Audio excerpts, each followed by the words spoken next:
Hi ವೀಕ್ಷಕರೇ, ಎಲ್ಲರಿಗೂ ನಮಸ್ಕಾರ.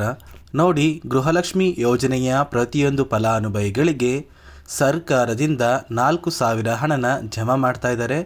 ಹೌದು ಸ್ನೇಹಿತರೆ, ಸರ್ಕಾರ 16ನೇ ಕಂತಿನ ಹಣನ ಜಮಾ ಮಾಡಿದ್ದು ನಾಳೆ ಸೋಮವಾರ ಅಂದರೆ ಡಿಸೆಂಬರ್ 23ರಂದು ಕರ್ನಾಟಕದ 27 ಜಿಲ್ಲೆಗಳ ಫಲಾನುಭವಿಗಳ ಬ್ಯಾಂಕ್ ಖಾತೆಗೆ ಈ 16ನೇ ಕಂತಿನ ಹಣ ಜಮಾ ಆಗ್ತಾ ಇದೆ. ಇದರ ಜೊತೆ ಪೆಂಡಿಂಗ್ ಇರುವಂತಹ 15ನೇ ಕಂತಿನ ಹಣ ಕೂಡ ಬರ್ತಾ ಇದೆ. ಒಟ್ಟು ಫಲಾನುಭವಿಗಳ ಬ್ಯಾಂಕ್ ಖಾತೆಗೆ 4,000 ಹಣ ಜಮಾ ಮಾಡ್ತಾ ಇದ್ದೀವಿ ಅಂತ ಸಚಿವೆ ಲಕ್ಷ್ಮೀ ಹೆಬ್ಬಾಳ್ಕರ್ ಅವರು ಮಾಹಿತಿನ ಕೊಟ್ಟಿದ್ದು, ಈ ಹಣ ಪಡ್ಕೋಬೇಕು ಅಂದರೆ ಸರ್ಕಾರ 5 ನಿಯಮಗಳನ್ನ ಕೂಡ ಜಾರಿಗೆ ಬಂದಿದೆ. ಹಾಗಾದರೆ ಬನ್ನಿ ಸ್ನೇಹಿತರೆ, ಆ ನಿಯಮಗಳು ಏನು ಅಂತ ತಿಳ್ಕೊಳ್ಳೋಣ. ಅದಕ್ಕಿಂತ ಮೊದಲು ನೋಡಿ ಸ್ನೇಹಿತರೆ, ನೀವೇನಾದ್ರೂ ಇನ್ನೂ ಕೂಡ ನನ್ನ ಚಾನಲ್ನ ಸಬ್ಸ್ಕ್ರೈಬ್ ಆಗಿಲ್ಲ ಅಂದರೆ ದಯವಿಟ್ಟು ಪ್ರತಿಯೊಬ್ಬರೂ ಚಾನಲ್ನ ಸಬ್ಸ್ಕ್ರೈಬ್ ಮಾಡ್ಕೊಳ್ಳಿ, ಹಾಗೆ ವಿಡಿಯೋಗೆ ಒಂದು ಲೈಕ್ನ ಕೊಡಿ. ಹೌದು ಸ್ನೇಹಿತರೆ, ಗೃಹಲಕ್ಷ್ಮಿ ಯೋಜನೆಯ ಪ್ರತಿಯೊಂದು ಫಲಾನುಭವಿಗಳ ಬ್ಯಾಂಕ್ ಖಾತೆಗೆ ಸರ್ಕಾರ 4,000 ಹಣನ ಜಮಾ ಮಾಡ್ತಾ ಇದೆ. ಯಾರೆಲ್ಲ ಫಲಾನುಭವಿಗಳು ಗೃಹಲಕ್ಷ್ಮಿ ಯೋಜನೆಯ 15ನೇ ಕಂತಿನ ಹಣನ ಪಡ್ಕೊಂಡಿದ್ದೀರಾ, ಇಂತಹ ಫಲಾನುಭವಿಗಳಿಗೆ 16ನೇ ಕಂತಿನ ಹಣ ಕೂಡ ಕೊನೆಗೂ ಜಮಾ ಆಗಿದೆ. ಸರ್ಕಾರ 16ನೇ ಕಂತಿನ ಹಣ ಜಮಾ ಮಾಡಿರುವಂತಹ ಒಂದು ಬ್ಯಾಂಕ್ ಖಾತೆಗೆ ಬಂದಿರುವಂತಹ ಒಂದು ಮೆಸೇಜ್ನ ಕೂಡ ನಾನು ಇವಾಗ ಸ್ಕ್ರೀನಲ್ಲಿ ಹಾಕ್ತಾ ಇದ್ದೀನಿ. ನೀವು ಇವಾಗ ನೋಡ್ಬೋದು, ಫಲಾನುಭವಿಗಳ ಬ್ಯಾಂಕ್ ಖಾತೆಗೆ 2,000 ಹಣ ಕ್ರೆಡಿಟ್ ಆಗಿರುವಂತಹ ಒಂದು ಮೆಸೇಜನ್ನು ಕೂಡ ಹಾಕಿದ್ದೀನಿ.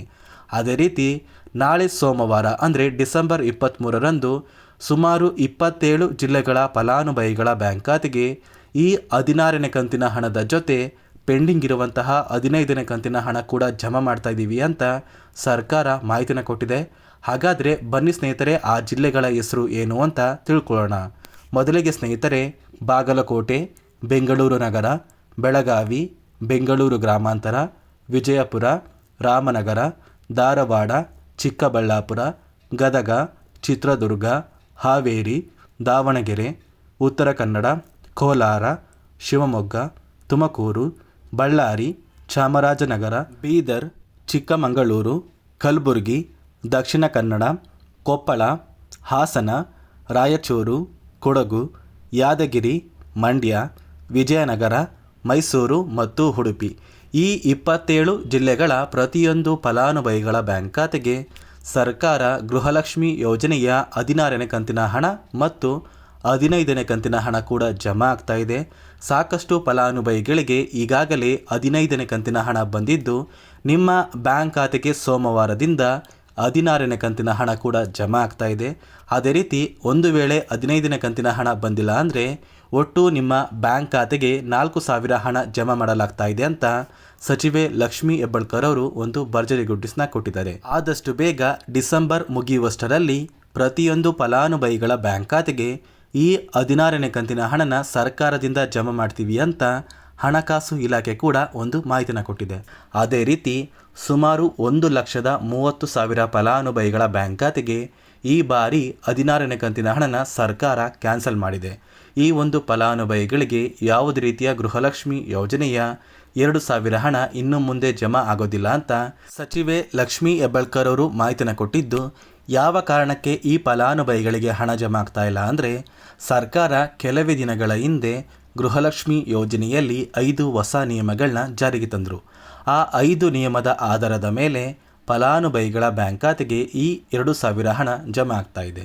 ಹಾಗಾದರೆ ಬನ್ನಿ ಸ್ನೇಹಿತರೆ, ಆ 5 ನಿಯಮಗಳು ಏನು, ಆ ಒಂದು ನಿಯಮಗಳನ್ನ ಕಡ್ಡಾಯವಾಗಿ ನೀವು ಪಾಲಿಸಬೇಕಾ ಅಂದರೆ ಹೌದು ಸ್ನೇಹಿತರೆ, ಈ 5 ನಿಯಮಗಳನ್ನ ನೀವು ಕಡ್ಡಾಯವಾಗಿ ಪಾಲಿಸಿದರೆ ಮಾತ್ರ ನಿಮ್ಮ ಬ್ಯಾಂಕ್ ಖಾತೆಗೆ 2,000 ಹಣ ಬರೋದು. ಹಾಗಾದರೆ ಬನ್ನಿ ಸ್ನೇಹಿತರೆ, ಆ 5 ನಿಯಮಗಳು ಏನು ಅಂತ ತಿಳ್ಕೊಳ್ಳೋಣ. ನೋಡಿ ಸ್ನೇಹಿತರೆ, ಮೊದಲನೆಯ ಒಂದು ನಿಯಮ ಬಂದು, ಗೃಹಲಕ್ಷ್ಮಿ ಯೋಜನೆಯ ಪ್ರತಿಯೊಂದು ಫಲಾನುಭವಿಗಳು ಯಾರೆಲ್ಲ ಇದ್ದೀರಾ, ನಿಮ್ಮ ಮನೆಯ ಪ್ರತಿಯೊಂದು ಸದಸ್ಯರ ಆಧಾರ್ ಕಾರ್ಡ್ನ ನಿಮ್ಮ ಬಳಿ ಇರುವಂತಹ ಒಂದು ರೇಷನ್ ಕಾರ್ಡಿಗೆ ಕಡ್ಡಾಯವಾಗಿ ಲಿಂಕ್ ಮಾಡಿಸ್ಬೇಕು.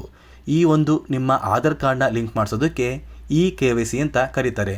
ಸಾಕಷ್ಟು ಫಲಾನುಭವಿಗಳ ಒಂದು ರೇಷನ್ ಕಾರ್ಡಿಗೆ KYC ಪೆಂಡಿಂಗ್ ಇದೆ.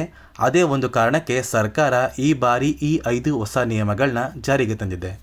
ಅದೇ ರೀತಿ ಎರಡನೆಯ ಒಂದು ನಿಯಮ ಬಂದು, ಸಾಕಷ್ಟು ಫಲಾನುಭವಿಗಳ ಒಂದು ಆಧಾರ್ ಕಾರ್ಡ್ ಏನಿದೆ, ಆ ಒಂದು ಆಧಾರ್ ಕಾರ್ಡ್ 15 ವರ್ಷ ಅಥವಾ 15 ವರ್ಷಕ್ಕಿಂತ ಹೆಚ್ಚು ಹಳೆಯ ಆಧಾರ್ ಕಾರ್ಡ್ ಆಗಿದೆ.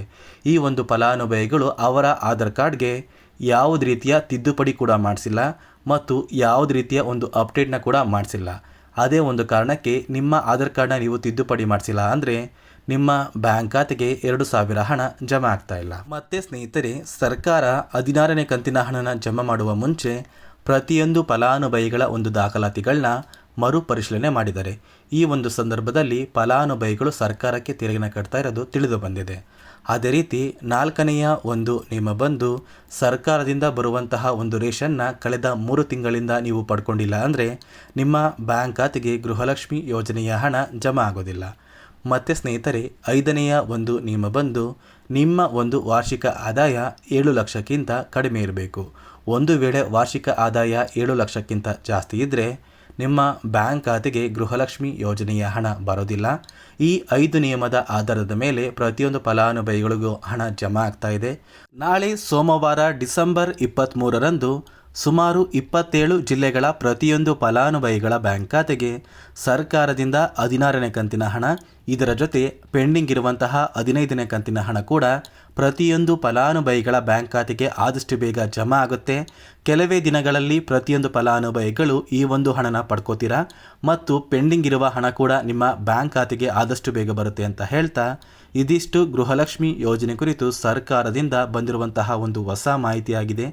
ನೋಡಿ ಸ್ನೇಹಿತರೆ, ನಾನು ನಿಮಗೆ ಕೊಟ್ಟಿರುವಂತಹ ಮಾಹಿತಿ ನಿಮಗೆ ಇಷ್ಟ ಆಗಿದ್ದರೆ ದಯವಿಟ್ಟು ಪ್ರತಿಯೊಬ್ಬರೂ ನನ್ನ ಚಾನಲ್ನ ಸಬ್ಸ್ಕ್ರೈಬ್ ಮಾಡ್ಕೊಳ್ಳಿ, ಹಾಗೆ ವಿಡಿಯೋಗೆ ಒಂದು ಲೈಕ್ನ ಕೊಡಿ.